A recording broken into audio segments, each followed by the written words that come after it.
কিশোরগঞ্জের পাগলা মসজিদে দান করাকে মানুষ বিশাল পুণ্যের কাজ মনে করে, এজন্য সেখানে প্রচুর দান করে। অথচ অনেক মসজিদে প্রয়োজনীয় অর্থ আসে না। দয়া করে জানাবেন বিশেষ কোনো মসজিদে দান করার অধিক কোনো ফজিলত আছে কিনা। প্রথমত, পৃথিবীতে তিনটা মসজিদ, মক্কার মসজিদে হারাম, মদিনার মসজিদে নববী এবং ফিলিস্তিনে মসজিদুল আকসা, এই তিনটা মসজিদ ছাড়া অন্য যে মসজিদগুলো আছে সব মসজিদগুলো সাধারণ। কোনো কোনো স্পেসিফিক ফজিলত থাকতে পারে কোনো মসজিদে, যেমন মসজিদে কুবাতে 2 রাকাত নামাজ পড়লে, বাহির থেকে গিয়ে 2 রাকাত নামাজ পড়লে একটা উমরার সওয়াব পাওয়া যায়। এর বাইরে অন্য সব মসজিদগুলোতে নামাজ পড়ার সওয়াব সমান, দান করার সওয়াব সমান।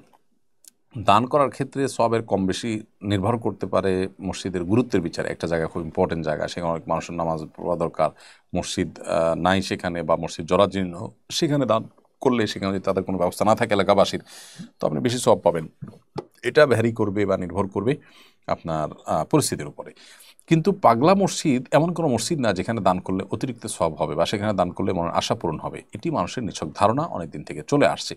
এই ধারণা থেকে সেখানে মানত করলে বা সেখানে দান করলে সেটা বরং একটি ভুল কাজ হিসাবে বিবেচিত হবে। পাগলা মসজিদের যে অনেক বেশি দানের টাকা থাকে, এই টাকাগুলো কি করা উচিত? এই প্রশ্ন উত্তর আমরা বলতে চাই যে যে কোনো মসজিদের ফান্ডে যদি অনেক বেশি টাকা চলে আসে যেটা ওই মসজিদের প্রয়োজন নাই, ইসলামী শরিয়ার বিধান অনুযায়ী ওই টাকাটা অন্যান্য মসজিদের জন্য ব্যয় করা হবে। অর্থাৎ যেই খাতে ডোনার দান করেছেন, দাতারা দিয়েছেন, সেই খাতে যদি প্রয়োজন না হয় তাহলে সিমিলার যে খাতগুলো আছে, যেমন মসজিদের জন্য দিচ্ছে তাহলে অন্য মসজিদের জন্য আপনি ব্যয় করতে পারেন। এটা যারা তত্ত্বাবধায়ক আছেন, যারা দায়িত্বে আছেন, তারা করতে পারেন। অতএব অন্যান্য মসজিদের উন্নয়নমূলক কাজে এই টাকাটা তারা ব্যয় করে দিবেন।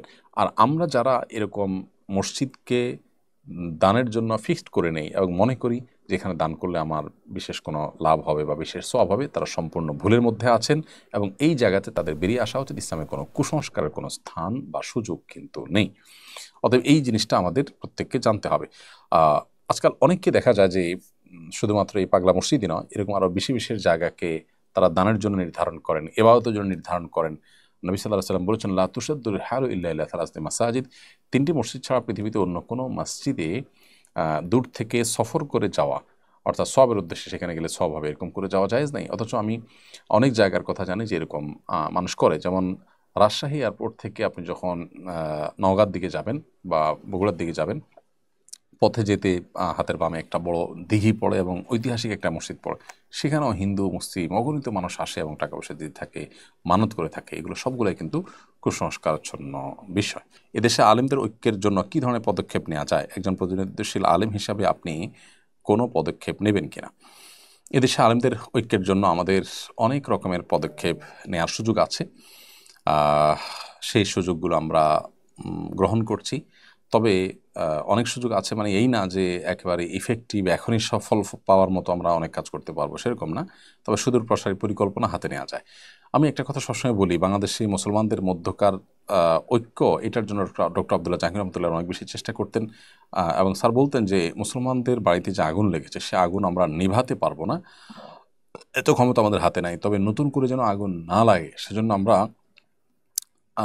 কোনো নতুন করে যাতে তেল না পড়া লাগে, তেল না ঢালি, সে বিষয়ে আমরা খুবই দায়িত্বশীল এবং সে বিষয়ে আমরা চেষ্টা করছি। অতএব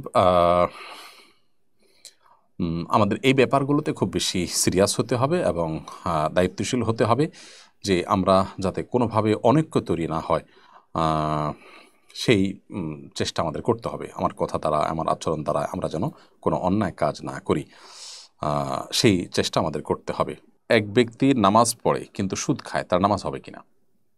দেখুন, নামাজ পড়ার পর আবার যদি কেউ সুদের কারবারের সাথে জড়িত থাকেন তাহলে তিনি অবশ্যই গুনাহে লিপ্ত এবং যেই ইবাদতের পাশাপাশি বা দোয়ার পাশাপাশি মানুষ গুনাহে লিপ্ত হয়, বিশেষ করে হারাম উপার্জনে লিপ্ত হয়, সে ইবাদত তাকে কতটা আল্লাহর কাছে প্রিয় পাত্র করবে, তার কতটা উপকারে আসবে, সেটা প্রশ্ন সাপেক্ষ বিষয়। তবে দোয়ার ক্ষেত্রে স্পেসিফিক বলা আছে যে হারাম উপার্জনকারী, হারাম ভক্ষণকারী, তার দোয়া আল্লাহ তাআলা কবুল করবেন না। আর নামাজও কিন্তু এক প্রকারের দোয়া, সেই অর্থে নামাজটাও আল্লাহর কাছে কবুল হওয়া সুদূর পরাহত। অতএব তার উচিত হলো সুদের কাছ থেকে সরে আসা। তবে এর মানে এই না যে তিনি নামাজ ছেড়ে দিবেন। তিনি নামাজ পড়বেন, দায় মুক্তির জন্য তাকে নামাজ পড়তেই হবে। আল্লাহ সুবহানাহু ওয়া তাআলার কাছে অ্যাকসেপ্টেবল হবে কিনা সেটা তো ভিন্ন বিষয়। কবুল দুই প্রকার, একটা হলো যে নামাজ বা যে কোনো ইবাদত সঠিকভাবে করা, আল্লাহর কাছে সেটা দায় মুক্তির জন্য গ্রহণযোগ্য হওয়া। আরেকটা হলো আল্লাহ সুবহানাহু ওয়া তাআলার কাছে এইটার জন্য আপনি রিওয়ার্ড পাওয়া।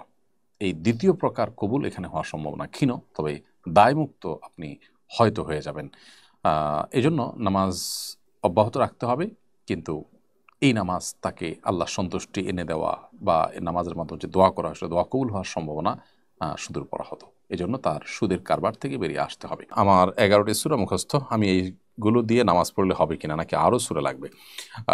সূরা ফাতিহার পাশাপাশি মিনিমাম 4টি সূরা হলেই তো আমাদের নামাজ আমরা পড়তে পারি, কিন্তু যত বেশি সূরা মুখস্থ থাকবে ততই ভালো। আমরা বৈচিত্র্য আনতে পারবো নামাজের সূরা পাঠের ক্ষেত্রে। এক এক নামাজে এক এক রাকাতে এক একটা আমরা সূরা পাঠ করতে পারবো। এই জন্য 11টা সূরা আলহামদুলিল্লাহ যথেষ্ট। তবে আপনি এই সূরাগুলোকে বিশুদ্ধ করার পাশাপাশি সূরার মুখস্থের পরিমাণ আরও বাড়ানোর চেষ্টা করবেন। আমাদের সম্পদ এক জায়গায় দাঁড়িয়ে থাকে না, আমরা চেষ্টা করি সম্পদ পরিমাণ বাড়াতে। সম্পদের পরিমাণ বাড়ানোর যে চেষ্টা থাকে, আমি ছোটোবেলায় যে 10টা বা 11টা সূরা মুখস্থ করেছি সেটার পরিমাণ বাড়ানোর কেন প্রচেষ্টা আমাদের থাকে না? আমি যদি অনন্ত অসীমকালে আল্লাহর প্রিয় পাত্র হতে হবে, জান্নাতে যেতে হবে, সে তাগাদা আমার মধ্যে থাকে, সেই বিশ্বাসটা আসলেই থাকে, তাহলে তো সূরা মুখস্থ করার মাধ্যমে আল্লাহর প্রিয় পাত্র হওয়ার দৌড়ে আমি এগিয়ে যাব, যে কোরআন বেশি যত ধারণ করবে তার মর্যাদা তত বেশি হবে। সো সেই জায়গা থেকে আপনার 11টি মুখস্থ আছে, এটা দিয়ে যথেষ্ট হচ্ছে, কিন্তু আপনার চেষ্টা থাকা উচিত এটাকে সামনে আরও নিয়ে যাওয়ার। অনেক জায়গায় আরবি ক্যালিগ্রাফি করতে গিয়ে বাধার সম্মুখীন হয়েছেন ক্যালিগ্রাফাররা। বিষয়টিকে আপনি কিভাবে দেখেন? দেখুন, ক্যালিগ্রাফি যদি ইংরেজি হতে পারে, বাংলায় হতে পারে, তাহলে আরবি হতে সমস্যা কোথায়? এদেশে শত শত বছরের ঐতিহ্য অ্যারাবিক ক্যালিগ্রাফি। এদেশের প্রাচীন যে সমস্ত আপনার পুরাকীর্তি আছে, বিল্ডিং ভবনগুলো আছে, সেগুলোতে আপনি দেখবেন যে অ্যারাবিক ক্যালিগ্রাফি রয়েছে। তাজমহলের মতো জায়গায়, যেটা নিয়ে আমরা গর্ব করছি, সেটা পরিপূর্ণ অ্যারাবিক ক্যালিগ্রাফি দিয়ে, কোরআন কারীমের আয়াত দিয়ে। অতএব আমরা যদি ভাষা হিসাবে সব ভাষাকে আল্লাহর সৃষ্টি মনে করি, তাহলে কোনো ভাষার প্রতি আমাদের অবজ্ঞা থাকা উচিত না। ইংরেজি ক্যালিগ্রাফি হতে পারে, বাংলা ক্যালিগ্রাফি হতে পারে, অ্যারাবিক ক্যালিগ্রাফি হতে পারে। এটা যারা করছেন তারা সেকেলে, তারা পশ্চাৎপদ এবং তারা পিছিয়ে আছেন আমি মনে করি। অন্য 10টি ভাষার মতো এদেশের সংখ্যাগরিষ্ঠ মানুষ যে ভাষার প্রতি তাদের ধর্মীয় কারণে বিশেষ ভালোবাসা আছে, সেই ভাষার ক্যালিগ্রাফি হতে সমস্যা কোথায়? অন্য যে কোনো ভাষায় হতে পারে, সে ভাষার ক্যালিগ্রাফি হতে যদি কেউ বাধা দান করেন, তাহলে সেটি বাড়াবাড়ি ছাড়া কিছুই নয়। তবে আমরাও যারা ক্যালিগ্রাফি করছি তাদেরও মাথায় রাখা দরকার যে যেখানে একটা ক্যালিগ্রাফি আছে, ভালো ক্যালিগ্রাফি বাংলা বা ইংরেজিতে, সেটাকে মুছে সেখানে অ্যারাবিক ক্যালিগ্রাফি আমাকে আঁকতে হবে, ব্যাপারটা সেরকম না। তারাও যেন সীমালঙ্ঘন না করেন, বাড়াবাড়ি না করেন, সে বিষয়টিও খেয়াল রাখতে হবে।